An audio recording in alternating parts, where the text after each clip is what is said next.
this is Francesca from Under the Covers. Welcome back to our channel, and today I have a video that was requested quite some time ago, and it's standalone romance recommendations. It did take me a little bit of time to put this list together, mainly because I wanted to give you guys something that was a list of authors, at least, that are not generally talked about. So these are books that I haven't seen get a lot of spotlight on, at least recently, and I wanted to bring them back to your attention because I really loved every single book that I'm going to talk about here today. Also, I've loved them for very different reasons. They are different types of stories, pretty much every single one that I will be talking about here today, and they're also complete standalones. So they're not part of a series of interconnected standalones. These are just fully standalone novels. Pick one up and done.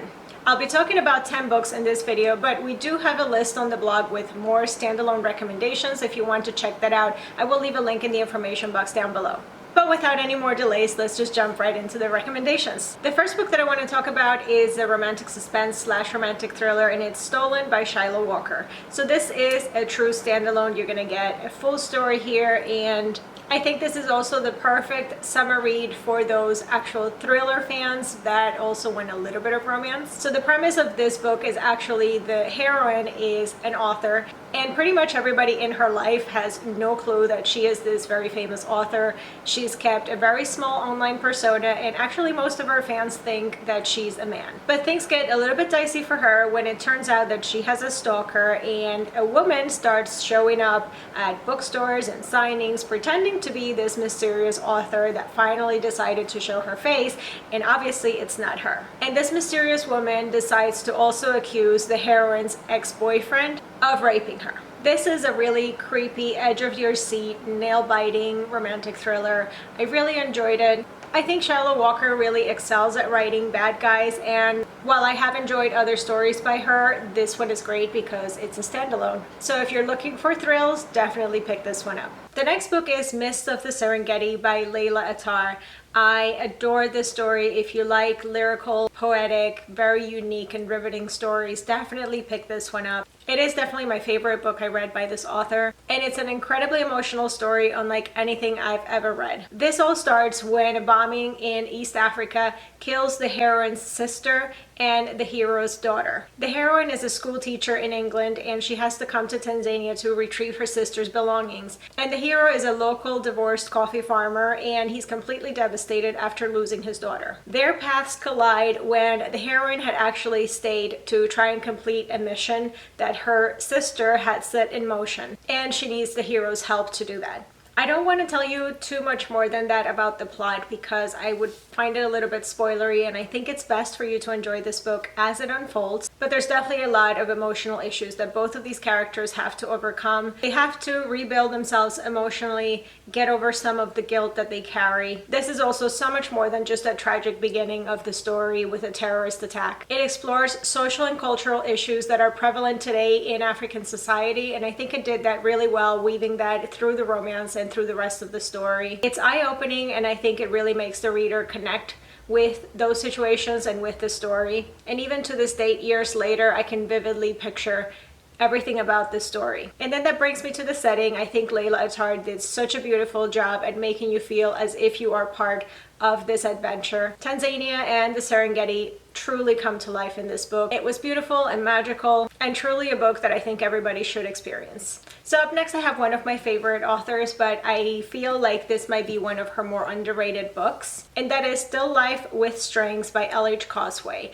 And I love this book so much, I actually own both cover versions. This was the original cover, and this is the new cover. I think they're both beautiful, but this one still holds a special place in my heart. Jade is the heroine of this story. She's the girl from the wrong side of the tracks, but she sacrifices everything for her siblings. She's actually the breadwinner of the family, and she has a couple of jobs. She bartends at a local theater, and she's also a street performer as a living statue. This is actually where the hero meets her, and they have basically a one-night stand. The hero has lived a very rich and sheltered life. He's a musical prodigy and a violinist, and he's actually had to leave the life of glamour behind. He was actually in a quartet before, and basically what he wants is to live his life. He's been so sheltered that he feels he never actually got to experience life, and that's where the heroine comes in. That's his main attraction to her, is the fact that Everything about her feels vibrant and alive. They reconnect after their one-night stand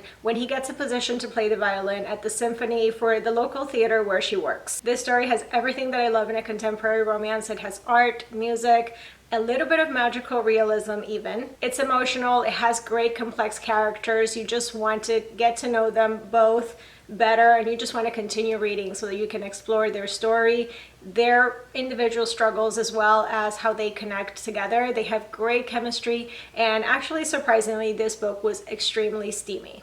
If you haven't tried this author before, definitely give this book a try. And if you have read L.H. Cosby before but you have not read this book, definitely put it on your list. Up next is a book that I may get a little emotional talking about because I adore this book so much. It is The Sweet Gum Tree by Catherine Allred.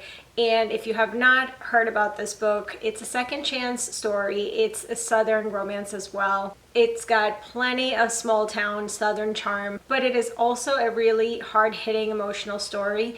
It is about childhood best friends. The heroine is 8 and the hero is 10 when they first meet, and they meet in the saddest of circumstances when the heroine finds this boy that is just a little bit older than her who has been severely beaten by his father.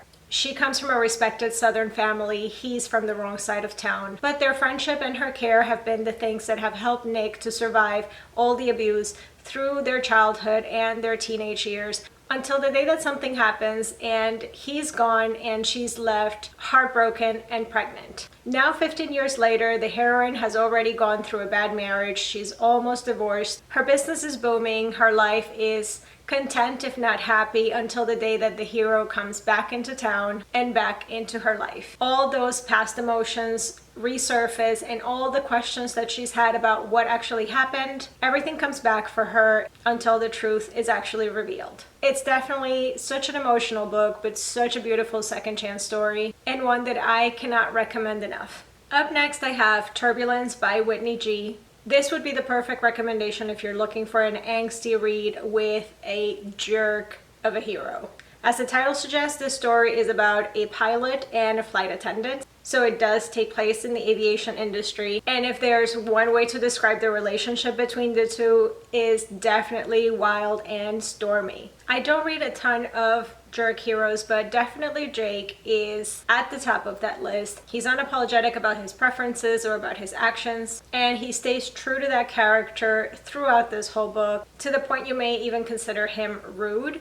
But there was something really magnetic about his character that just kept me coming back for more, and I could definitely see Jillian's attraction to him. I also found Jillian to be the perfect complement to his character because she has issues of her own, and we don't get to uncover those until later on in the story. I think that the reveal of both of their past is slow and progressive. It keeps that angst and that pacing really strong throughout the whole story. It keeps you turning the pages. This starts off as a one-night stand, and then they realize that they work together and they keep coming back for seconds and thirds. It's definitely not in a sweet way. It has that feel of an enemies to lovers. I think Whitney G does such an amazing job at writing true jerk characters. Her heroes are true bad boys and they don't really care. And I kind of love that about them. I feel like in this story, maybe both characters were a little bit psycho as well. That just added to the charm. There was great sexual tension. Jake is also a great dirty talker, so if you're looking for that, this is extremely steamy. And if you haven't read Whitney G, definitely you should put her on your TBR anyway.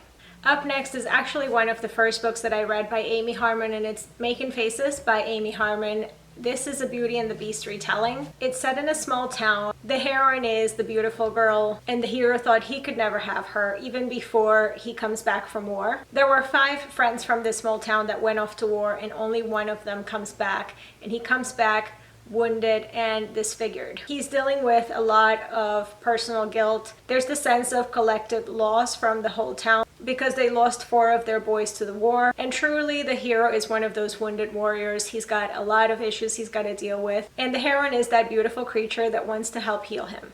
There is also a lot more to the story, especially when it comes to the side characters. It is truly an emotional and beautiful book. The next book is actually quite special for me because it's one of the first romances that got me into reading contemporary romance.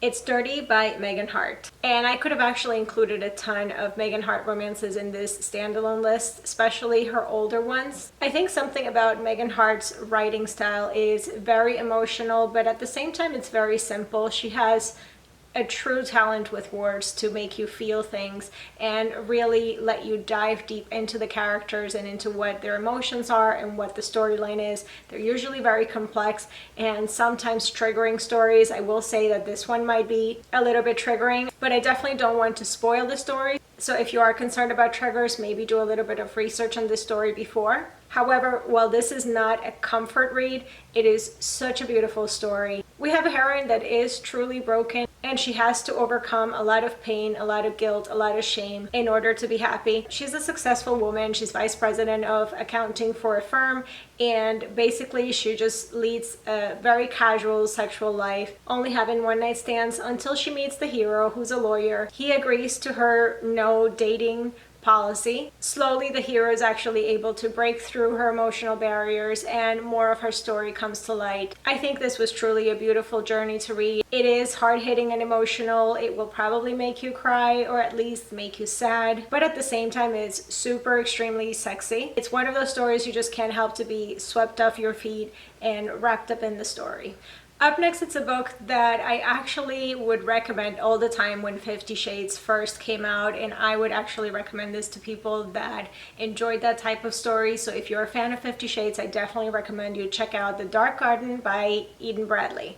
This is BDSM erotic romance. It does explore the relationship of dominant and submissive, but it's also an emotional journey of exploration of the main character's true identity. The heroine is a mistress at an exclusive S&M club, and she basically explores her dominant fantasies there until the hero walks in. He is a natural dominant and he has a proposal for her, and he wants her to give herself over to him for 30 days so that he can prove that she is truly a submissive instead of a dominant. I really enjoyed the power play in this book and the exploration of the true nature of the heroine's sexuality. So definitely check this one out if you haven't yet. Up next, I have actually one of my favorite male-male couples of all time, and it's Hothead by Damon Suede. So the brief description of this is it's two New York City firefighters. They've been best friends forever. Griff has been hiding his feelings for over 10 years because his best friend Dante is actually a known ladies' man, and the fire department is also not exactly gay friendly. But Dante ends up in financial trouble, and his solution to that is to go perform for a gay porn site, and to do that he wants his best friend's Griff's help so that they can appear on camera together. The original reason why I read this book, and it made it even more powerful to me, was the fact that I had talked to Damon Suede about this story before I read the book, and this is sort of the happy ending to a true life not so happy ending. The author did know of a firefighter in New York City who was in love with his best friend, and he never acted on it, and they actually didn't get a chance of that happily ever after because one of them died during 9/11. So the author set out to give that story a happy ending with this book, and I think that makes it so much more impactful to me, and I absolutely adored it. It's extremely hot as well, and I think it's one of those books that really stays with you because the characters are so wonderful and real. And last but certainly not least, I have one that is definitely not an underrated romance, but it's my favorite book by this author, and that is Hollywood Dirt by Alessandra Torre.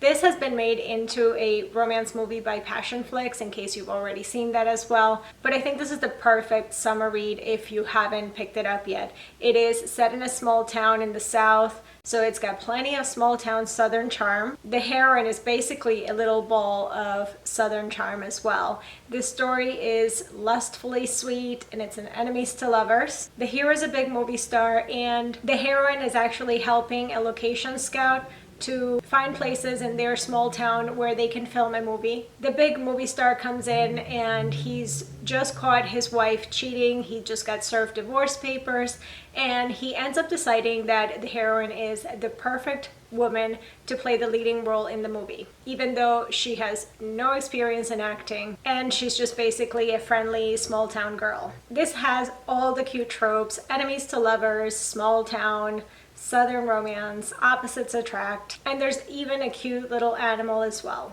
So if you haven't read this one, definitely put it on your summer TBR. And that's it. That's all I have for you guys today. These are some standalone romances that I really enjoyed and I wanted to put back on the map for you guys. Like I said, you can find more standalone romances in the link below, so definitely check that out as well. Let me know in the comments down below if you've read any of the books that I talked about here today, or what are some of your standalone romance recommendations. Don't forget to visit us on the blog at underthecoversbookblog.com, on Instagram at UTCBookblog, and all our other social media channels. Everything will be linked in the information box down below. Thank you so much for watching, guys, and happy reading. Bye!